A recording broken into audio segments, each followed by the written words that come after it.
মানুষের শরীরে কয়টা হাড় আছে? 100টা, 150টা? না ভাই, ভুল। একজন পূর্ণবয়স্ক মানুষের শরীরে ঠিক 206টা হাড় থাকে। কিন্তু জানেন সবচেয়ে মজার ব্যাপার কি?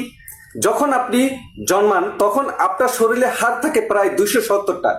কারণ বাচ্চাদের অনেক হাড় নরম থাকে, আলাদা আলাদা থাকে। বড় হওয়ার সাথে ওগুলো জোড়া লেগে 206টা হয়ে যায়। সবচেয়ে ছোট হাড়টা কোথায় থাকে জানেন? কানে, নাম স্টেপিস, ধানের দানার মতো ছোট। আর সবচেয়ে বড় হাড়টা উরুর হাড়, ফিমার। এই 206টা হাড় ছাড়া আপনি দাঁড়াতেই পারতেন না। একটা হাড়ও যদি ভেঙে যায় বুঝবেন কত দামি। তাই ভাই নিজের শরীরের কদর করেন। এই হাড়গুলো আল্লাহর নিয়ামত।